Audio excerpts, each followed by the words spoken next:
Welcome to the Belgian Waffle Report, serving you the crispest updates from the heart of Europe. Get ready for your weekly serving of news.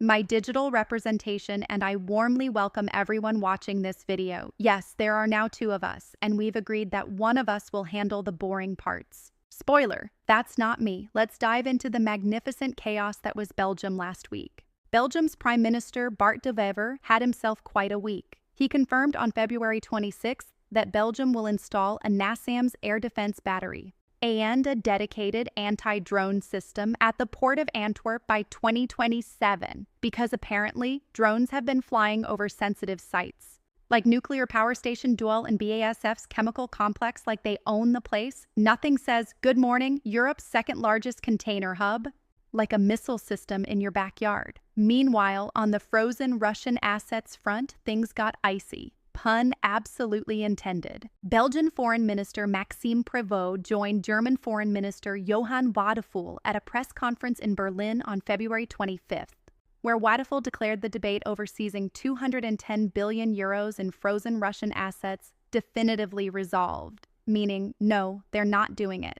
Belgium, which hosts the bulk of those assets at Euroclear in Brussels, called the whole proposal fundamentally wrong. 210 billion euros just sitting there doing nothing, like waffle batter that never gets poured. Tragic. Oh, and Belgian authorities found that breaches of night flight and noise standards at Brussels airport are a regular occurrence. So if you live near the airport and thought those 3 a.m. flights were just your imagination, they weren't. Belgium confirmed it officially, which is somehow both reassuring and deeply unhelpful. Belgium's economy expanded less than initially estimated in the final quarter of 2025. GDP grew just 0.1% in Q4, and for all of 2025, the economy advanced by 1.0% compared to 2024, 1%. That is the kind of growth that makes a tortoise say, "Come on, mate, pick up the pace."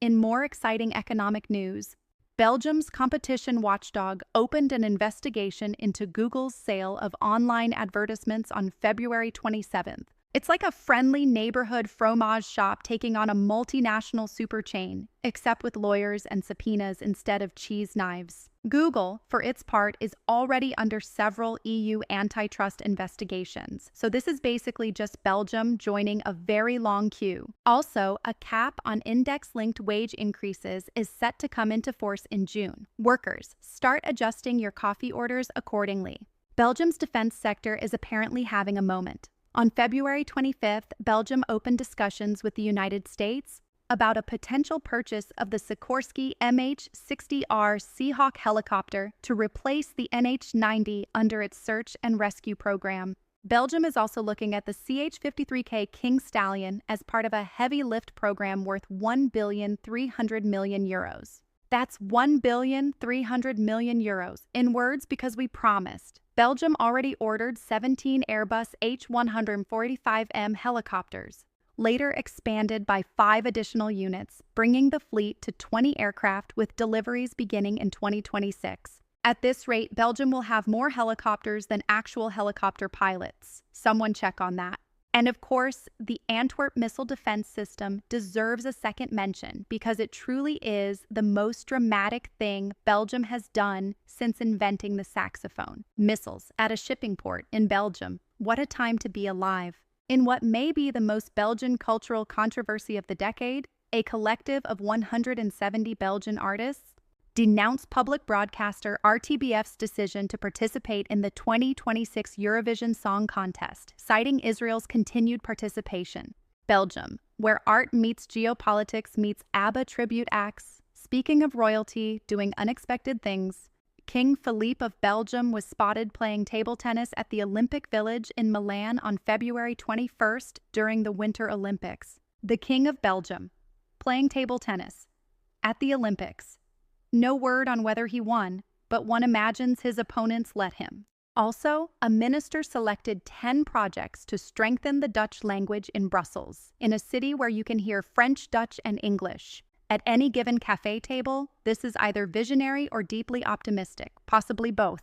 The Canal Center Pompidou in Brussels found itself in hot water this week after controversy erupted over its co-directorship decisions. Specifically, the appointment of Bernard Blisten alongside Kaja Redzich sparked an outcry from the arts community. Belgium's art scene, never boring, always complicated, forever in a meeting about it. Meanwhile, research confirmed art is beneficial for health. In other words, visit a museum, doctor's orders. The Belgian government has essentially prescribed gallery visits, which is the most civilized public health policy imaginable. Please take 2 Rubens and call us in the morning. The Jupiler Pro League is heating up. As of February 28th, the 2025-26 Belgian Pro League season is in full swing, this being the 123rd season of top-tier football in Belgium. Belgium has been playing football since before most countries had electricity. Club Brugge versus Anderlecht is coming up on March 8th, a fixture that Belgians treat with the same reverence others reserve for religious holidays. On the winter sports front, Belgium's Kim Meulemans clinched the World Cup skeleton season title earlier in the year. Belgium is apparently very good at this, presumably because Belgians are accustomed to sliding through bureaucratic processes at high velocity. The Muslim Council of Belgium officially announced that Ramadan began on February 19th, following the decision of its Council of Theologians. Ramadan is expected to conclude around March 18th, depending on the sighting of the moon marking the start of Eid al-Fitr. The council called on the community to show kindness, solidarity, and special attention to those who are isolated, which is honestly lovely advice for everyone. It's a comforting contrast. One week, Belgium is deploying NASAM's air defense systems. The next, it's calling for solidarity. Belgium contains multitudes. That's your Belgian news for the week, friends. From frozen Russian billions to flying drones to royal table tennis, Belgium never disappoints. If you enjoyed this summary, please give it a big thumbs up, hit that subscribe button, and ring the bell so you never miss an update. Thank you so much for watching.